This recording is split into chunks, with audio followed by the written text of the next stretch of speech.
Continuamos con la sesión de reconocimiento de patrones. La coordina el doctor Ernesto Briviesca. Por favor, doctor Briviesca, doctora Wendy Aguilar. Acá arriba, por favor, todos.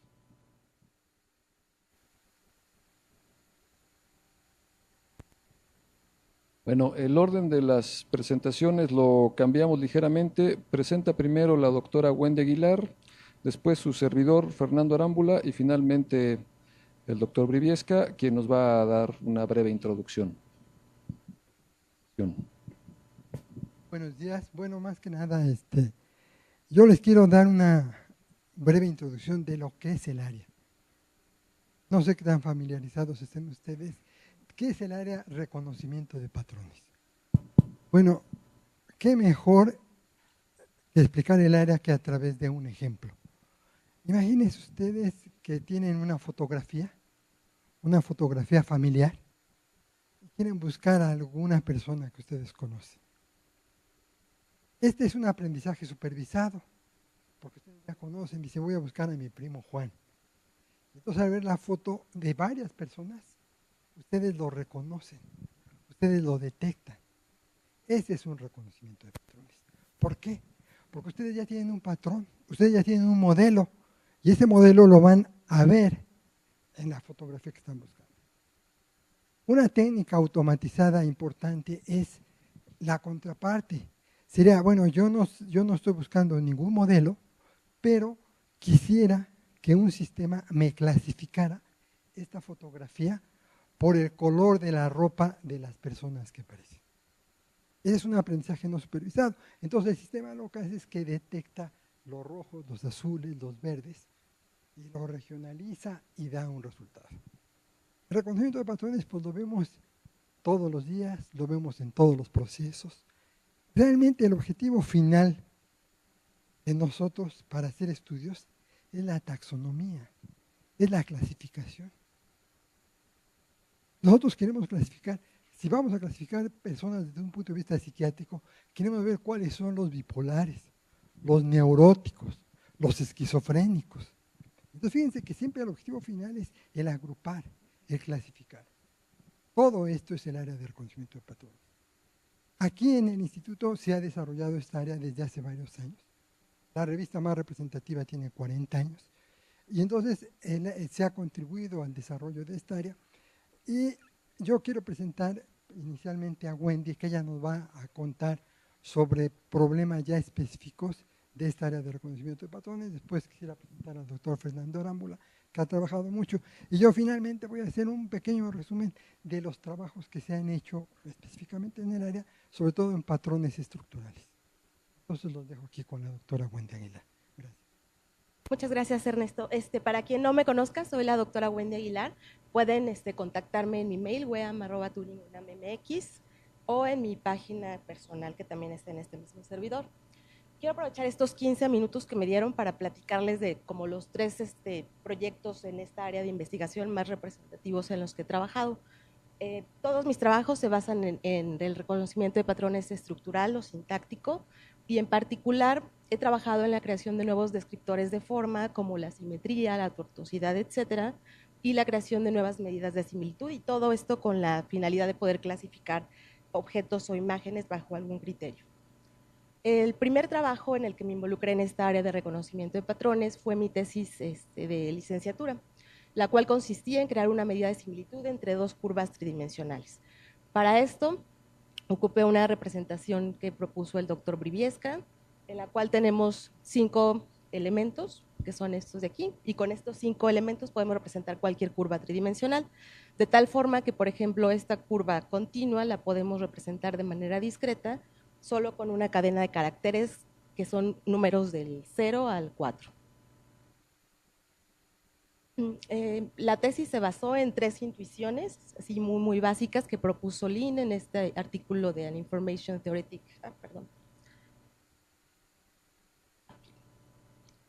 en este artículo, An Information Theoretic Definition of Similarity. La intuición 1, que no se alcanza a ver muy bien, pero dice que entre más cosas en común tengan, pues es más similar. La intuición 2 es que entre más cosas diferentes tengan, pues es más disimilar, y la intuición 3 es que si A y B son idénticas, pues entonces son completamente iguales sin importar cuánta comunalidad o diferencias tengan. Partiendo de estas tres intuiciones, modelamos matemáticamente lo que es la similitud entre dos curvas. Entonces, por ejemplo, si quisiéramos decir qué tanto se parece esta curva a la de abajo, lo primero que hacemos es una búsqueda de subcurvas en común. Y esto pues se reduce a un problema de string matching muy conocido en el área de reconocimiento de patrones, y propusimos una medida de disimilitud entre estas subcurvas, que son las que presento aquí, y su versión normalizada, en donde si regresaba un valor de 0 quería decir que son idénticas, y si regresaba el valor de 1 quería decir que son completamente diferentes. Lo demostramos que es una métrica, por lo cual satisface las propiedades de no negatividad, simetría, identidad, unicidad y la desigualdad del triángulo. La medida final lo que hace es, en su primer componente mide las similitudes entre las dos curvas y en su segundo componente mide las diferencias. Igualmente la normalizamos entre el 0 y 1 y de esta manera podemos saber qué tan parecidas son dos curvas. Nosotros hicimos la experimentación con curvas sintéticas, como las que muestro aquí, pero en qué mal se ve, en dos artículos muy recientes del 2017 y del 2016 aplicaron nuestra medida para hacer un análisis del movimiento del cuerpo humano, en donde representan los movimientos, por ejemplo, del brazo como una curva tridimensional, y luego ocupa nuestra medida para poder hacer una aplicación de rehabilitación. El segundo trabajo más representativo en el que he trabajado ya es más reciente, es del 2015, y en este trabajo lo que queríamos hacer era detectar simetría especular y rotacional en estas curvas tridimensionales representadas con este mismo código de cadenas. Entonces lo que hicimos fue desarrollar dos teoremas, uno para curvas y otro para árboles. Lo que hicimos fue identificar qué patrón era el que seguían las representaciones de las curvas con este código de cadenas, de tal forma que todo se reduce nuevamente a string matching. Este es el siguiente teorema para curvas abiertas para detectar simetría rotacional y curvas cerradas. Por ejemplo, una de las capacidades que tiene este sistema de reconocimiento de simetrías es que puede detectar simetrías locales, como en este caso, o simetrías globales, como en este caso. Entonces aquí puse un ejemplo muy sencillo en donde este nudo cumple con este patrón del teorema, en donde se representa con el mismo patrón repetido m veces, ¿no? Como en este caso está repetido exactamente la misma cadena 3 veces. Este es un ejemplo del siguiente teorema en el cual tratamos de identificar la simetría rotacional en árboles. Y en nuestra experimentación utilizamos la detección de simetrías espejo rotacionales, locales y globales en la secuencia de Hilbert para el cuadrado. Entonces podemos representar cosas en dos dimensiones también y pudimos identificar todas las simetrías posibles locales, globales y de espejo y rotacionales que se encontraban en este tipo de curvas. Lo hicimos también para el caso tridimensional con el cubo y para el caso de las plane y space filling trees. También generamos, gracias a estos teoremas que identificamos, pudimos generar la familia de todas las curvas cerradas que fueran simétricas, espejo y rotacionales. Entonces, por ejemplo, aquí en esta imagen, que tampoco se alcanza a leer nada, se presentan todas, estas son todas y todas, no falta ni una, de las curvas de dimensión, bueno, de longitud 6, 8, 10 y 12 que tienen simetría espejo. Y estas son todas las que tienen simetría rotacional. En este caso son las rotacionales de longitud 6, 8 y 10. Oh, perdón.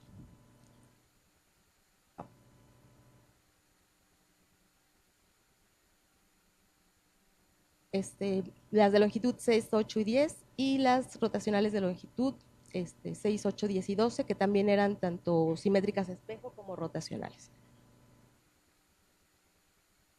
Dentro de las aplicaciones potenciales que nosotros identificamos y propusimos en este artículo que nos publicaron en Pattern Recognition en el 2015, fue la detección de simetría de objetos manufacturados, como en el caso de ¿cómo se llama? Perchero, o de estas como pinzas o la mesa que la representamos por medio de su esqueleto, y la simetría la identificamos a través de esta representación del esqueleto codificado con el código de cadenas. Otra de las aplicaciones potenciales que propusimos fue en el área de arte evolutiva y creatividad computacional, en donde la idea era evolucionar esculturas de alambre.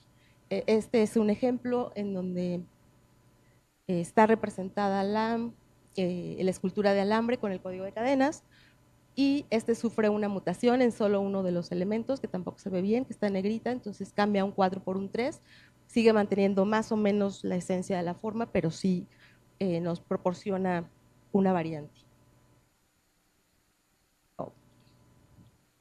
Y estos son dos ejemplos de las esculturas de alambre que al final pudo construir basado en estos conceptos de simetría.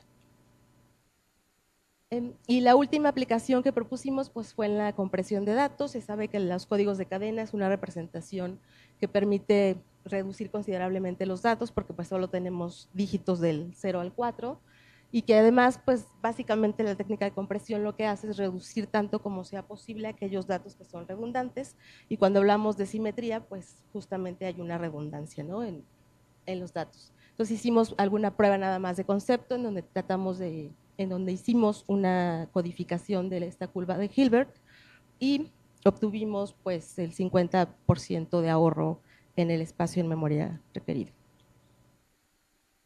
Y más recientemente, ya en este año, estuvimos trabajando en un algoritmo de detección de simetría especular en contornos tridimensionales, pero ahora trabajando con este otro código de cadenas que es de cambios de pendiente. Ahora es para contornos en 2 dimensiones, como en el caso de esta guitarra, ¿no? El objetivo era clasificar los objetos como simétricos o asimétricos, detectar el número y la posición de sus ejes de simetría y proponer una medida de qué tan simétricos son 2 objetos. Lo sometimos igual a la revista Pattern Recognition, está casi aceptado, esperemos que pronto nos den respuesta. Este es el teorema que identificamos, en el cual ese es el patrón que deben de seguir las curvas o los contornos para poder decir que son simétricos. Entonces nos generan gráficas de este estilo en donde podemos identificar claramente cúmulos de puntos, que esta es la medida de simetría, y entonces justamente estos cúmulos de puntos representan cada uno de los posibles ejes de simetría de la estrella. La medida de simetría está basada en calcular la energía necesaria de transformar un objeto, como el huesito de allí arriba, transformarlo en su versión perfectamente simétrica, y consiste en transformar la curva azul en la curva roja, medirlo, y de esa manera podemos decir qué tan simétrico o asimétrico es, igual en un rango de 0 a 1.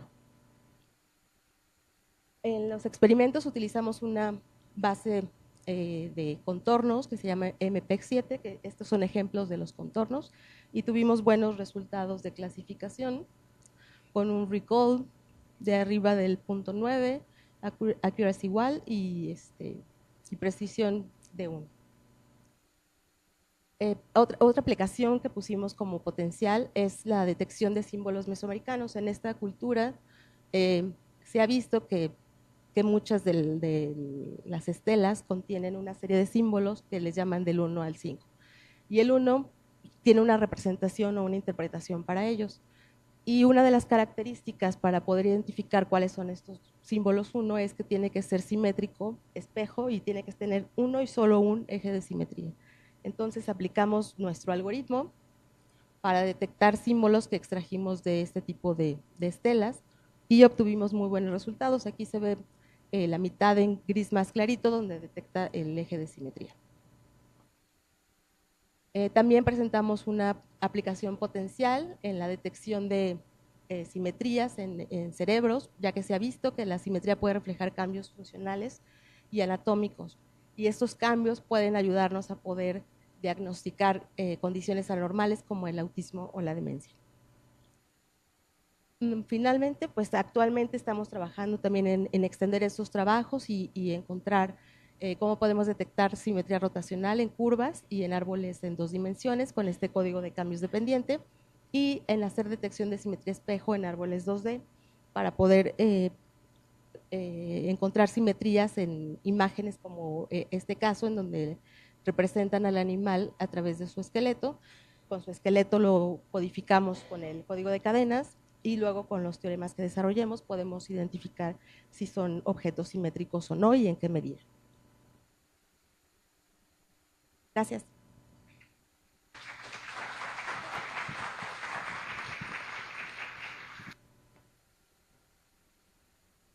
Bueno, pues buenas tardes. Yo les voy a presentar el uso de técnicas de reconocimiento de patrones del lado de cálculo de características, selección, clasificación de vectores, utilizando la regla básica de Bayes, para la segmentación automática de ultrasonido médico. En este negocio, una de las cosas más importantes es el cálculo de las características. Lo hemos visto durante el largo del día o en esta mañana. Una vez que yo tengo mis vectores de características, puedo hacer un montón de cosas para tratar de clasificarlos y automáticamente detectar nuevos vectores que pertenecen a ciertas clases. Si queremos hacer eso para procesar imágenes médicas, el chiste es encontrar cómo construyo los vectores. La plática está enfocada a imágenes de ultrasonido. El ultrasonido tiene la gran ventaja de que es muy accesible, es inofensivo y es de relativo bajo costo, pero tiene la desventaja de que la calidad de las imágenes no es muy buena. Pero recientemente ha mejorado, ¿no? Pero aún así los equipos modernos ya nos dan buenas imágenes comparado a lo que hacían antes, pero todavía está esto lejos de ser tomografía o rayos X de huesos, que son una maravilla. Lo que hacen los médicos frecuentemente en las imágenes de ultrasonido es medir cosas. Por ejemplo, aquí hay un ejemplo de la anotación de la región de la translucencia nucal, que es un depósito de líquido en los fetos y que es una indicación de posibles problemas pre y postparto. Entonces a los perinatólogos les interesa esta región y les interesa en particular medir la profundidad máxima que es la translucencia nucal. Es una medida difícil de hacer y entonces hay interés clínico por hacer esto automáticamente e interés científico porque esto es un reto grande, ¿no? El reto es automáticamente anotar esto en la imagen. En este otro ejemplo tenemos una imagen de la próstata. Esta es una imagen transversal de la próstata en ultrasonido. Es una muy buena imagen de la próstata y aquí está anotado el contorno. Entonces también es de interés médico hacer esto automático y de investigación es un reto grande. El reto existe en 3 dimensiones. Aquí hay un conjunto de ejemplos de un cerebro de un feto y una de las estructuras de interés es el cerebelo, que tiene forma más o menos de cacahuate en 3 dimensiones. Entonces, ¿cómo hacemos esto automático? Pues tenemos que hacer un montón de cosas. Aquí hay un ejemplito de la anotación en un solo corte del cerebelo y de 2 bordes que son de interés también para mediciones de posibles problemas en el desarrollo del feto. Entonces les platico. Entonces, ¿qué queremos hacer o qué me interesa a mí hacer y otros colegas que hacemos esto? Detectar cosas automáticamente a partir de una imagen médica, ¿no? Entonces, en este caso sería detectar esta región del cerebelo con exactitud, con tanta exactitud como sea posible. En el caso anterior de la próstata, pues detectar la próstata también con exactitud, replicar lo que hace el experto. Y en el caso de la translucencia, anotar esto con exactitud y automáticamente. Si lo pensamos, está bien difícil. Entonces, ¿cómo le hago? Pues lo que yo he hecho con años copiando, bueno, primero, o sea, lo que no deben de hacer es intentar clasificar nomás toda la imagen, ¿no? Una estrategia sencilla es calculo características de regiones de píxeles, las clasifico con valles y obtienen cosas como esta. Eso es rápido de hacer, se hace fácil, pero no resuelve el problema, ¿no? Lo que van a obtener, que pasa frecuentemente, no obtienen todo lo que les interesa y a veces obtienen cosas que no les interesan. Nuestro clasificador aquí detecta todo esto como próstata equivocadamente. Este detecta bien la próstata, pero le falta un buen cacho por acá, ¿no? Esto se entrenó con la regla básica de Bayes, utilizando como características las coordenadas X, Y y el valor de nivel de gris de cada píxel. Quienes conocen el método, con esos tres valores yo calculo mis matrices de covarianza, el promedio de las tres clases próstata. Yo me inventé una nueva clase que le llamo el halo, que es una región que está aquí, y el fondo, que es todo lo demás. Con eso entreno tres funciones de Bayes y clasifico. Y pues es bastante fácil, no es muy bueno. Aquí hay otro ejemplito de clasificación de imágenes de ultrasonido, donde tenemos la falange de un hueso del dedo de una niña que tenía un tumorcito junto al dedo, un dedo índice, creo, de la niña. Entonces el trabajo fue detectar automáticamente el tumor, que aquí está, y también detectar el hueso en las imágenes. Entonces, en este trabajo entrenamos más características. Las características anteriores eran muy básicas, coordenadas X, Y y valor de nivel de gris. Entonces, intentemos características más poderosas. Una estrategia es descomponer la imagen en sus componentes de bordes, que son todos los bordes de todas las derivadas en varias escalas. Eso en teoría, y sin presentarlo formalmente, nos da la imagen. Uno puede descomponer una imagen en todos sus bordes, de todas las derivadas, en todas las escalas, bueno, no en todas, pero las más representativas, y eso reconstruye la imagen. Entonces, la idea de esto es, si yo calculo eso en mi imagen, puedo encontrar las características que identifican lo que yo estoy buscando. Y eso fue este método, fue una tesis de maestría de hace tiempo. Entonces yo tomo mi imagen original, ligeramente filtrada, calculo 5 derivadas, X, Y, segunda en X, segunda en Y y la primera cruzada. Y luego filtro la imagen más, lo repito y entonces termino con, ¿cuántas imágenes son? 30 imágenes. En cada imagen muestreo ventanas de tumor y fondo, que es lo que me interesa. A mí me interesa, bueno, lo que hice fue muestrear ventanitas de fondo, ventanitas de tumor y ventanitas de hueso. Y a cada una de esas ventanas le calculo, bueno, la tomo de las imágenes de características, perdón, las imágenes descompuestas, filtradas y derivadas, calculo un par de momentos, en la ventana calculo la media y la varianza que corresponde a cada clase, y eso me da un vector SOTE. Entonces yo ya convertí mi imagen en vectores. Tengo ya vectores que corresponden al tumor, vectores que corresponden al hueso y vectores que corresponden al fondo. Y lo que sigue es hacer clasificación con algún método de los que existen. Los que yo he probado son los más básicos. De nuevo, este fue un clasificador de K-vecinos, que es equivalente al clasificador básico de Bayes. Entrenamos con muestras de las imágenes, calculamos las características, calculamos los vectores, clasificamos y obtenemos cosas como esta. En este ejemplo tenemos la segmentación sobre una ventanita de las tres clases. Aquí está ampliado y funciona bastante bien, pero estoy haciendo trampa porque solo estoy clasificando una región muy chiquita. Aquí esto es la clasificación de toda esta región. También no está mal, detecto el tumor razonablemente bien, también detecto cosas que no son, como era de esperarse, detecto el hueso incompleto, pero tiene cierto sentido, ¿no? Y se confunde con esto de acá, ¿no? Entonces estos métodos, solo la clasificación en imágenes médicas en general no resuelve el problema de segmentación de una estructura, necesito algo más. Lo que hemos usado hasta ahora, bueno, aquí hay otro ejemplo de clasificación, pero por crecimiento de regiones, le ayudamos al método dándole ejemplos de dónde está lo que estoy buscando y luego clasifico el resto, eso funciona mucho mejor, ¿no?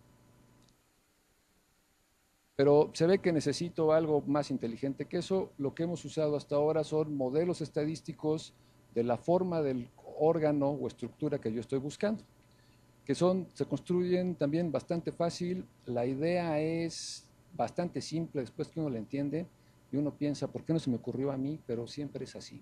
Llevo la vida pensando cosas así, ¿no? Entonces espero que un día se me ocurra a mí primero y publicarlo, pero por ahora uso este método de Tim Kutz, que no tiene mayor chiste, pero fue una idea genial hace 20 años. Entonces aquí está la próstata. Puedo entrenar una plantilla deformable de la próstata a partir de ejemplos de próstatas. Las alineo en un marco de referencia, les muestreo puntos, que son sus coordenadas X y Y, las guardo en un vector y eso convierte cada contorno en un vector. Ya que es un vector, es muy fácil calcular la forma promedio y la covarianza y las componentes principales. Y eso es un modelo deformable. Aquí están todos los puntos muestreados de 50 próstatas. La curva de en medio es la próstata promedio y esto funciona para cualquier conjunto de contornos que ustedes puedan alinear razonablemente bien. Nosotros hemos hecho cosas hasta como la oreja promedio y la plantilla de la oreja promedio. La ecuación es esta.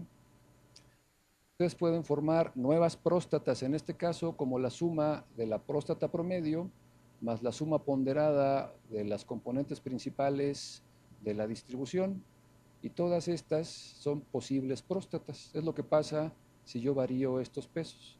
Y si sumo los efectos, pues tengo una variedad de formas posibles que son posibles próstatas. Esto nunca me va a dar la forma de un plátano porque está entrenado con otras formas, o de una estrella. Entonces yo ya gané eso, ya tengo una plantilla deformable con la que puedo buscar en mis imágenes y eso me acerca a resolver mi problema. Lo que sigue ahora es cómo ajusto la plantilla sobre la imagen médica de interés. El método básico de Kutz fue simplemente detectar bordes, muestré a los bordes en la plantilla.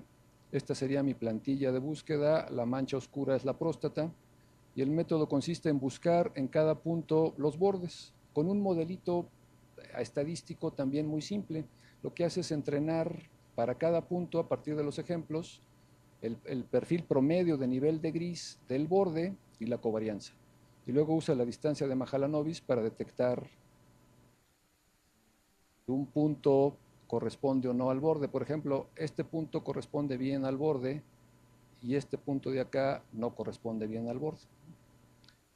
En mi opinión, aquí es donde está el reto grande, ¿no? El reto ahora es cómo detectamos el borde del objeto que yo estoy buscando.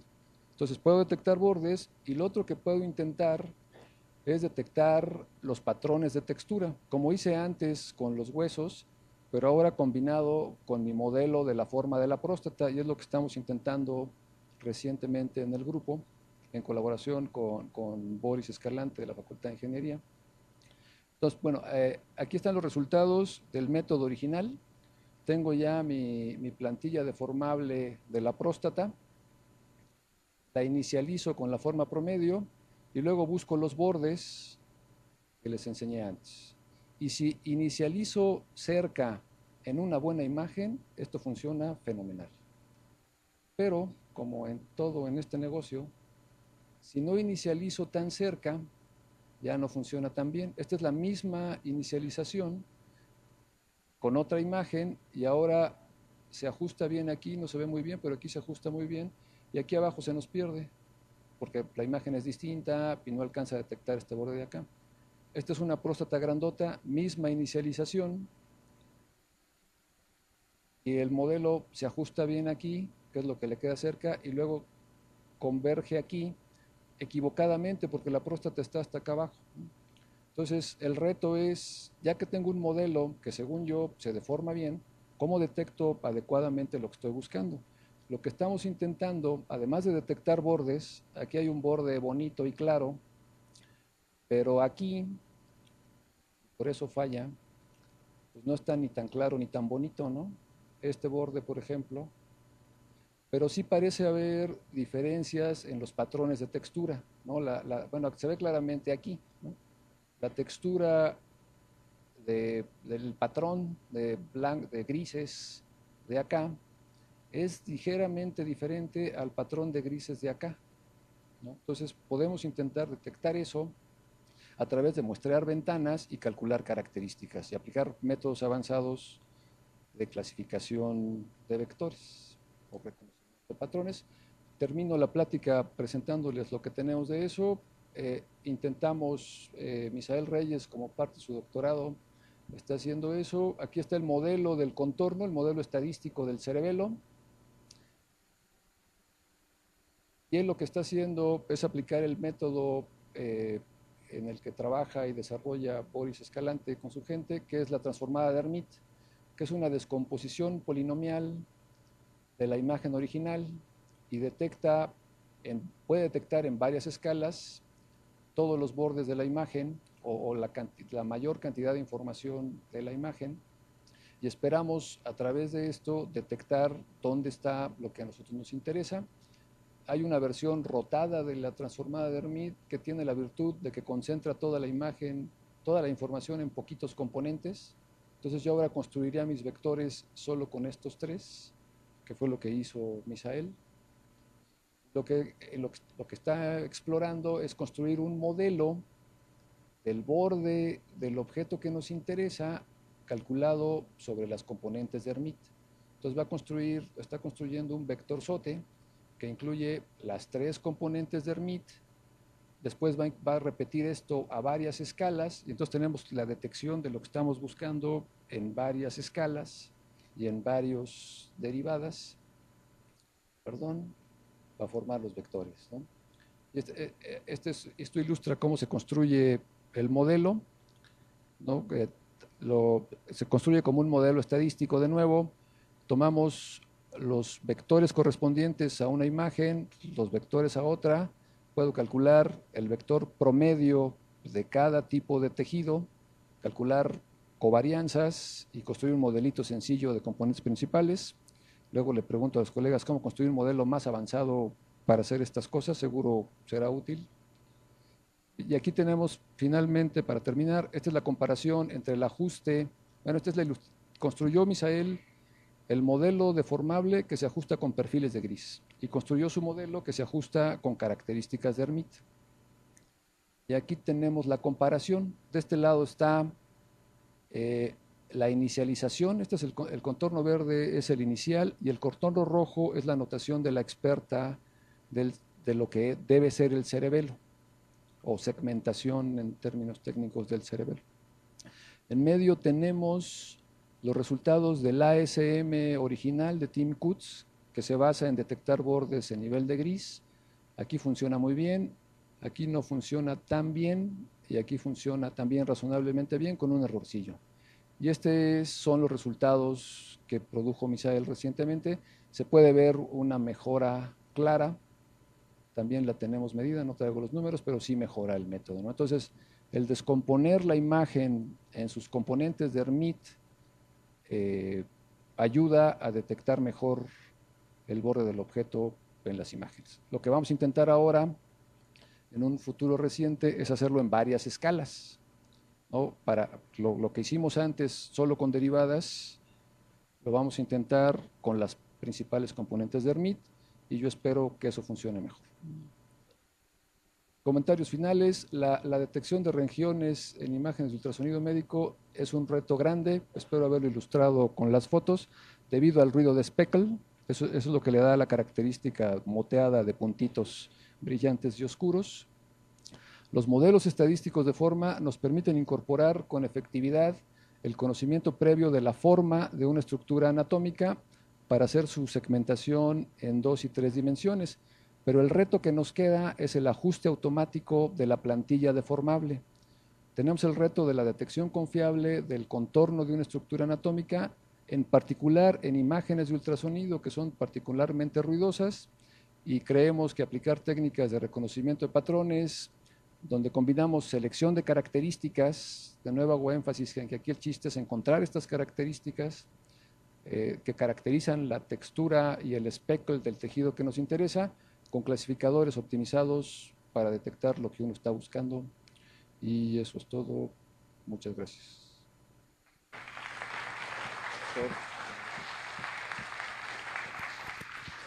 Bueno, ahora cambio de rol y presento al doctor Ernesto Briviesca.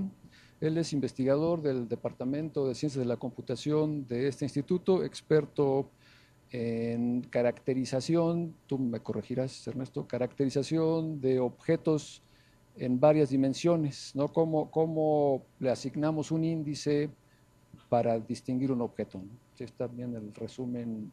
Y a partir de eso se pueden hacer muchas cosas, detección de objetos, identificación de similitudes, diferencias, y él nos explicará mejor. Doctor Viviesca. Muchas gracias. Bueno, pues como les estaba mencionando al principio, una parte bien importante del reconocimiento de patrones es que uno pueda en algún momento tener un descriptor único para cada objeto que se pretende encontrar. Entonces imagínense, si nosotros queremos reconocer una persona y la persona se traslada de un lugar a otro, si tenemos una representación matemática clásica, coordenadas, vamos a decir, cartesianas, esféricas, cilíndricas, ¿se imaginen? Pues se altera totalmente esa descripción. Entonces lo que nosotros necesitamos es crear nombres, descriptores que sean robustos a las transformaciones. Nosotros podemos reconocer a una persona y no importa su tamaño, si viene de lejos, viene cerca, si está... O sea, nosotros lo reconocemos. Entonces nosotros debemos de encontrar descriptores. Si usamos la matemática clásica, tenemos muchos problemas, porque tenemos que hacer un apareamiento, un matching, y entonces eso pues es muy tardado. Entonces la idea, yo quise aquí hacer un resumen así muy rápido de lo que hemos trabajado principalmente en patrones estructurales. El reconocimiento de patrones más que nada se divide en patrones estadísticos, patrones estructurales y patrones gramaticales. Nosotros aquí en el instituto nos hemos enfocado al desarrollo de patrones estructurales. Entonces, aquí les voy a hacer un resumen así muy rápido de cómo nosotros podemos transformar cualquier forma en un solo número. Y no importa que esa forma se mueva, no importa que esa forma se achique, sea grande, se traslade, se rote, siempre seguirá siendo el mismo número. Eso, claro, nos ayuda mucho para identificación, clasificación. Como les decía, el objetivo final de todo esto es la clasificación. Clasificar ¿qué? Tumores, fallas geológicas, tipos de suelos, tipos de rocas. Entonces, ese es el enfoque realmente. Aquí estuvo mostrando el doctor Arámbula para cuestiones, por ejemplo, de próstata, reconocimiento de tumores. Muy importante la simetría, que la simetría está muy relacionada con la belleza, ¿no? Dicen que un universo bello es un universo simétrico. Entonces, estas propiedades pues, son importantes, pero lo que yo pienso que es una parte fundamental es tener descriptores que nos describan estos objetos y que sean robustos a las transformaciones. Ese ha sido un objetivo que hemos desarrollado. Yo he tenido el gran apoyo de mis alumnos de maestría, mis alumnos de doctorado, y que han estado trabajando en esto y que se ha ido desarrollando, y que de todos modos el instituto ha participado, aunque sea en una mínima parte a nivel internacional, contribuyendo con algunas de estas técnicas que actualmente se usan en la literatura. Entonces les voy a contar así muy rápido.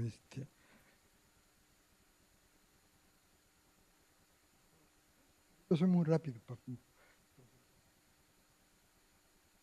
Aquí la idea es que nosotros vamos a representar una curva. Primero les voy a mostrar curvas bidimensionales. Después les voy a mostrar árboles bidimensionales. Después curvas tridimensionales y árboles tridimensionales. Las estructuras que generalmente se presentan solamente son dos.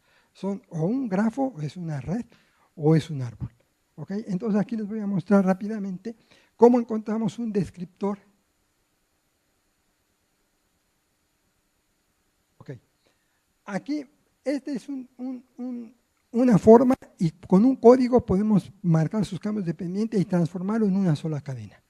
Algunas de sus propiedades, como les decía, que son importantes, vamos a ver algunas, es que es invariante a la rotación, que era lo que les mencionaba. Sigue teniendo el mismo nombre y sigue siendo invariante a la rotación. Aquí es invariante al origen de construcción, aquí puede ser invariante a la transformación espejo. Wendy habló mucho sobre la simetría de esto, y puede ser invariante también al tamaño. Entonces ya tenemos un descriptor que nos hace un objeto invariante bajo esas características. Y entonces ya lo podemos clasificar, ya podemos entonces identificarlo y representarlo. ¿Okay? Bueno, aquí algunas propiedades, pues sería su pendiente acumulada, todos sus cambios de pendiente que tiene. Otra propiedad que es muy interesante es la tortuosidad. La tortuosidad es algo que usan mucho oftalmólogos y todo.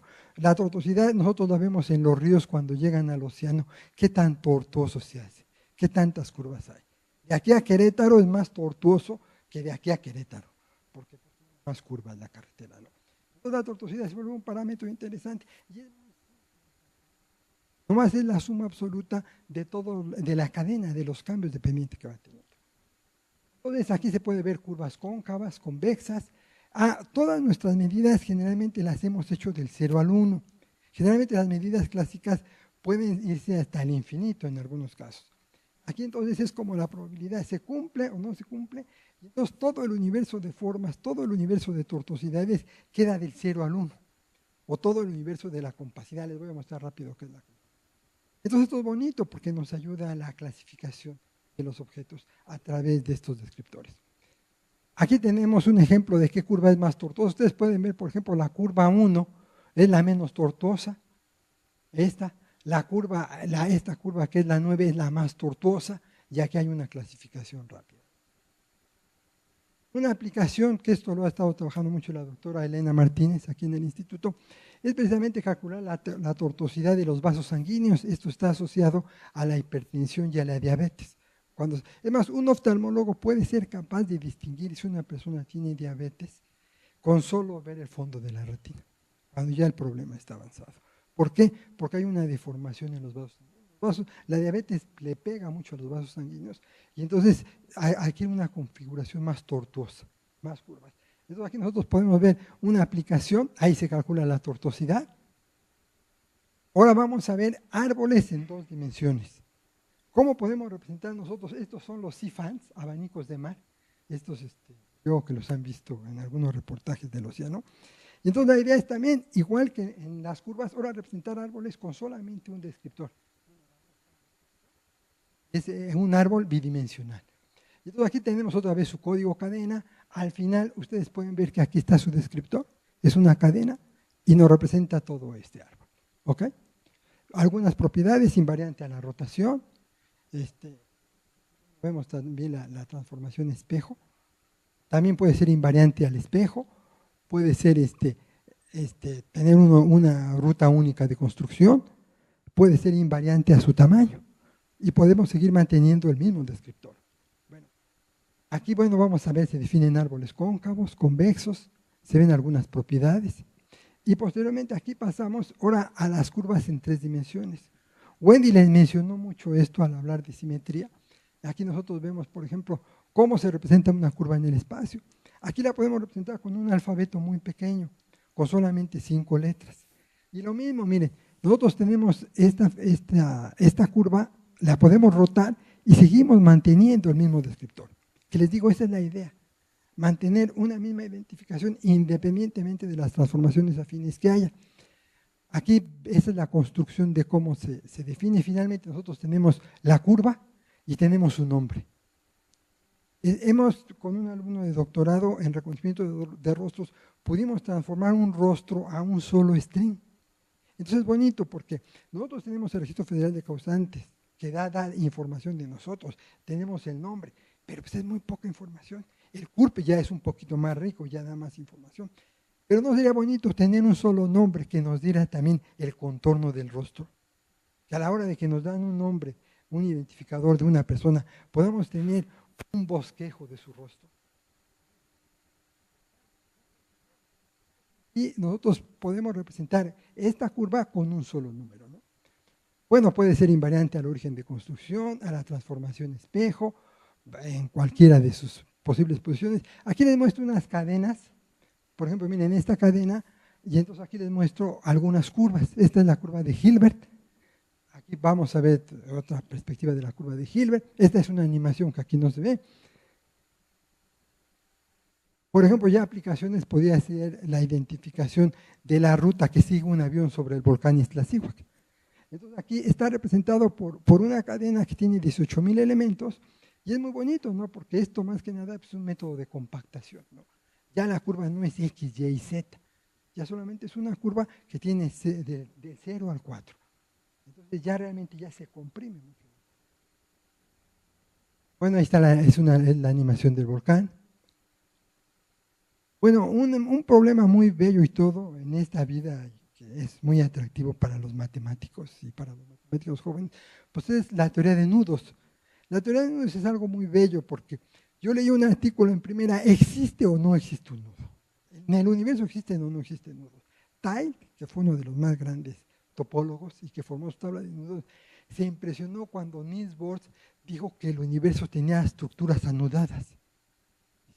Ya la hice, me voy a dedicar a sacar todos los nudos posibles, sabidos y por haber, porque pues, pero realmente existen o no existen. Aquí hay un ejemplo. Sí. Esto es interesante, ¿no? Porque fíjense, esta es una cadena del DNA, esta cadena dio la vuelta al mundo, esta imagen, y vean qué interesante, sí se forma un nudo. Ahora, cuando la cadena se divide, cuando esta cadena del DNA se divide, se tienen que romper. Y al romperse puede haber pérdida de información. Entonces el estudio de la teoría de nudos pues es importante para los genetistas. Nosotros al trabajar este código cadena pudimos encontrar una aplicación muy interesante para describir cada nudo por un solo número. Y entonces esto nos hizo llegar a un problema muy interesante, generar todos los nudos y todas las curvas posibles a un determinado número de elementos. Y primero estas son todas las formas que se pueden hacer con 12 segmentos. Y aquí la combinatoria es espeluznante, ¿no?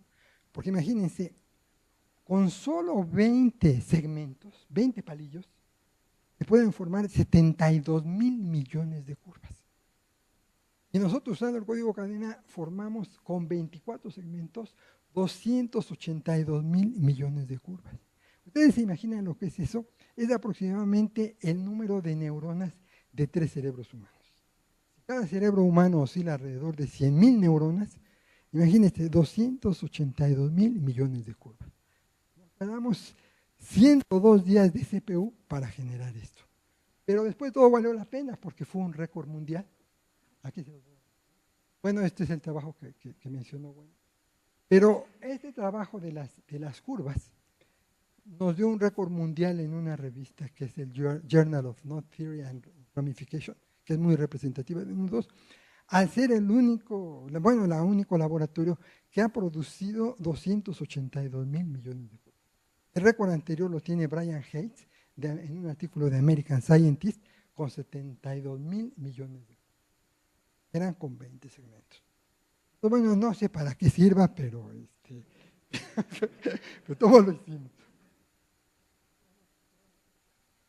Aquí esta es una aplicación de bailarinas de ballet. Wendy ya habló de estas aplicaciones interesantes. Pero otra forma es cómo representar ahora árboles. Ahora también podemos representar árboles de este tipo. Que nosotros también con código cadena. Aquí mostramos unos percheros. Miren aquí.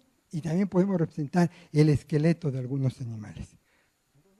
También aquí se hizo una clasificación, este trabajo lo hicimos con la Universidad en Alberta, en Edmonton.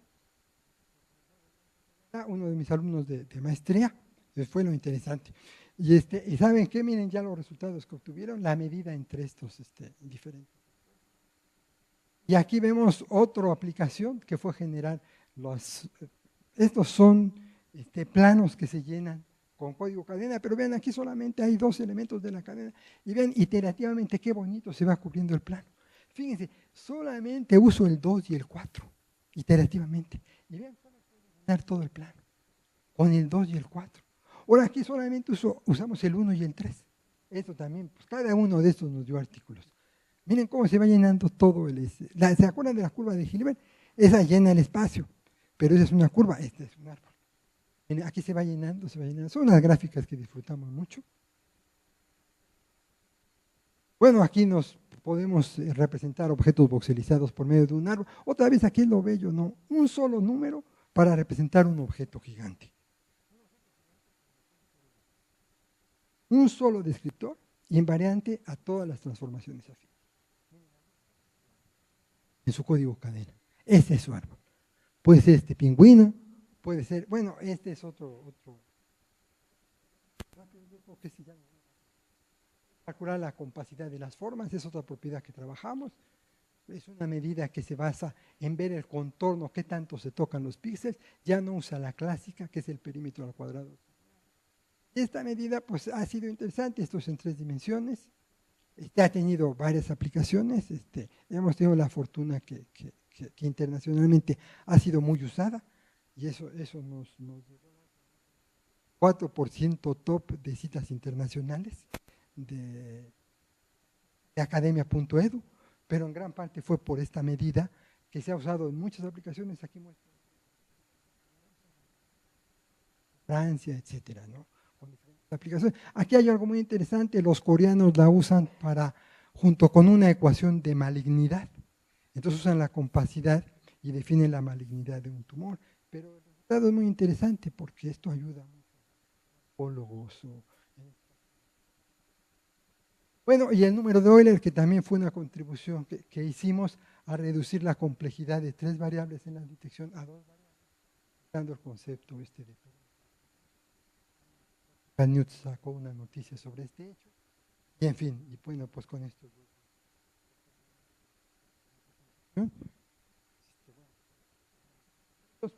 Y bueno, pues ahora sí, cualquier pregunta y todo, pues se lo...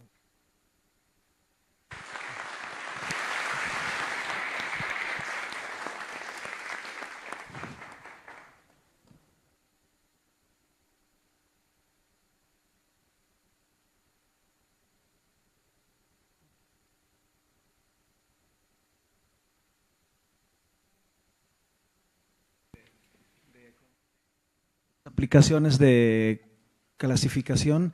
Me llama la atención cuando caracterizas un objeto continuo con un discreto que a lo mejor tiene 2 números, pero si la secuencia de esos 2 o 5 números, como nos mostraste, tiene, no sé, 20 elementos, ya estás hablando de, como decías, ¿no?, de cientos de millones de posibilidades. Entonces, si tú tienes que de alguna manera clasificar objetos en ese espacio, ¿cómo vas a comparar esa secuencia? ¿Cómo le haces para simplificar el trabajo? Ok, gracias. Es interesante la pregunta. Sí, lo que sucede es que el alfabeto del código, con solamente 5 elementos, es posible describir cualquier curva. Cuando hablé de estos millones de curvas, realmente hicimos ahí una combinación, ¿no? Dimos, imagínense cómo lo calculamos de una forma es muy interesante, ¿no? Esto fue como calcular el número de las placas, ¿no? Toda la combinatoria, ¿no? Entonces nosotros pusimos, por ejemplo, 20 forts, 24 forts, y cada uno oscilaba del 0 al 4, del 0 al 4. Entonces nos dio todas las posibles combinaciones. La ventaja del código cadena es que, por ejemplo, todas las curvas que no tienen ni 1 ni 3 son planas. Entonces yo puedo podar el árbol rápidamente.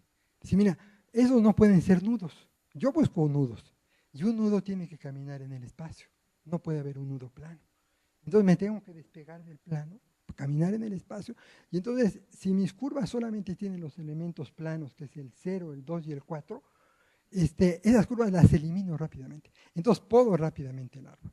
Entonces realmente en ese problema precisamente de los nudos, que realmente son problemas muy bellos, honestamente, ¿no?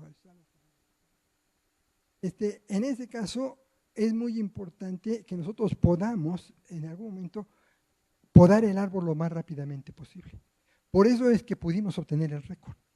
Porque nosotros al tener el código cadena tuvimos una herramienta más poderosa que los que usaron los conceptos de matemática clásica. Pero el alfabeto sigue siendo finito y sigue siendo de 5 símbolos. Es muy interesante, Ernesto. Y una de mis preguntas ahorita que estás exponiendo la teoría,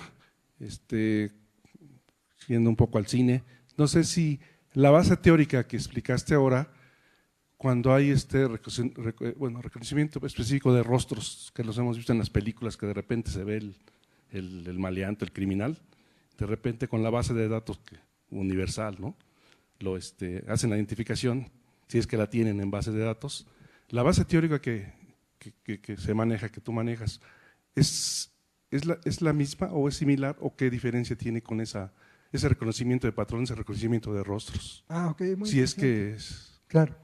Sí, lo que sucede es que actualmente entre los métodos más fuertes para la clasificación de rostros, bueno, ya lo vemos hasta en los celulares, ¿no? Cómo pueden identificar en un recuadro el rostro a la hora de tomar la fotografía, ¿no? Hay algunos que disparan cuando la persona sonríe.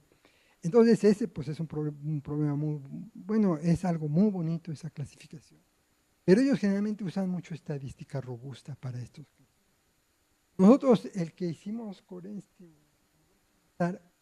su tesis doctoral, que fue muy interesante, pues son descriptores geométricos. Nosotros generalmente nos hemos enfocado mucho en cuestiones estructurales. Entonces, lo que yo estuve mostrando y lo que comenté es como otro caminito que hemos tomado para trabajar la geometría del rostro, pero de una forma estructural y no de una forma estadística.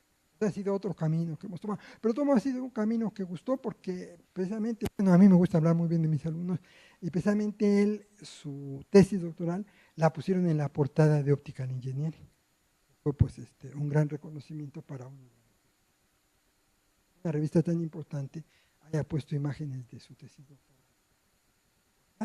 Y precisamente, entonces lo bonito de él es que describe el rostro. Hagan de cuenta que aquí de la nariz sale un árbol que describe las partes más marcadas, ¿no? El perfil de la nariz, los ojos, y a ese le asigna un solo número, usando el código cadena. Y esa fue la contribución de él. Pero eso es totalmente geométrico, es diferente a las que se está usando actualmente, ¿no? Es muy difícil competir con lo que se usa actualmente. Tenemos que buscar otro camino. Muchas gracias por la presentación.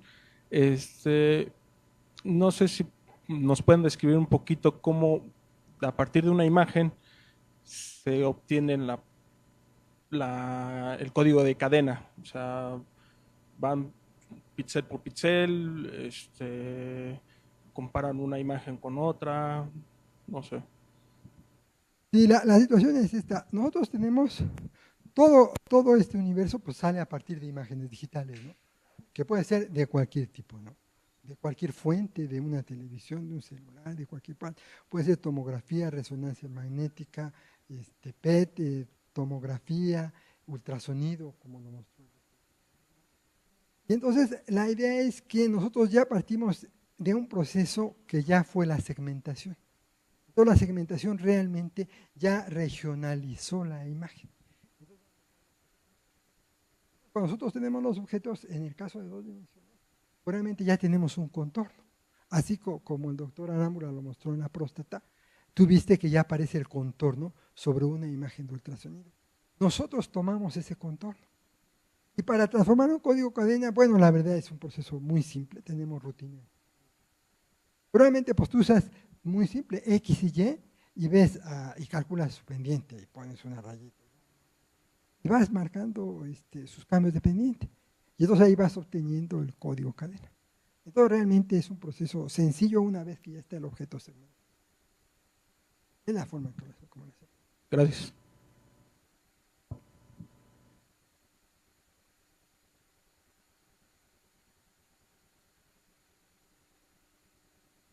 Bueno, sí nos podría comentar acerca de cómo describir el movimiento y qué otras opciones hay y cuáles son las ventajas del código de cadena sobre las otras opciones. Yo creo que una ventaja del código cadena implícita es la compresión de información. Ahorita es muy barato el espacio en disco y es muy barato la velocidad de procesamiento, ¿no? Podemos tener una lap con unas capacidades impresionantes. Pero ojo, cuando hablamos de Internet, ya las cosas se complican. Transferir, por ejemplo, miles de imágenes y todo. Por ejemplo, cuando el IFE nos puso el problema de sus imágenes. En ese momento eran 53 millones de lectores, eran 53 millones de fotografías, 53 millones de huellas y 53 millones de 159 millones de imágenes. Ya cuando hablas de esos términos, o lo que ahora es la ciencia de datos, entonces ya realmente la compresión empieza a tomar mucho. Entonces por eso ahorita hay tantos algoritmos de compresión. Entonces el código cadena, no sé si se diste cuenta, que en sí ya compacta mucho. Esa ruta del avión sobre el volcán Islas Igual solamente es un alfabeto del 0 al 4. Y entonces ya realmente tú ya estás compactando. Creo que esa es una ventaja de un código cadena, que tú ya compactas mucho la información. A la hora que tú calculas su pendiente, lo haces invariante a la rotación. No importa en qué orientación tenga, va a conservar las mismas propiedades. Entonces, yo creo que la ventaja del código cadena es el descriptor que obtienes. Un descriptor robusto, enfocado precisamente al reconocimiento sobre las otras representaciones y sobre otros códigos. Primero digo su compresión y su fortaleza, lo robusto que es ante las transformaciones.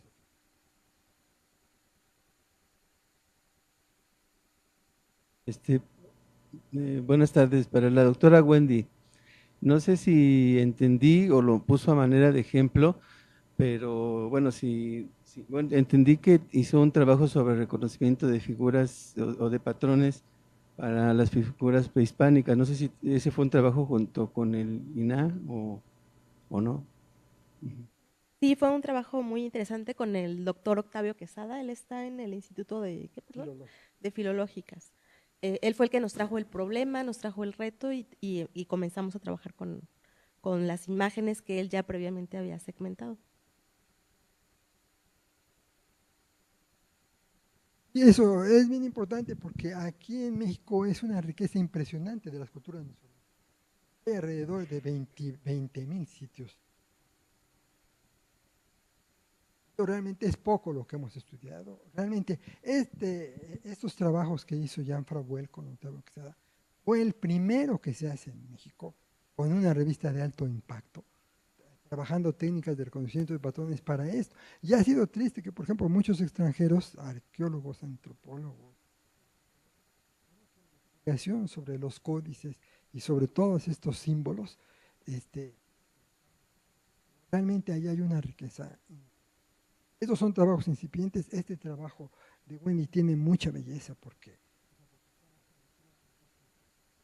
esto fue inicialmente también por el doctor Rubén Bonifaz Nuño, que fue investigador.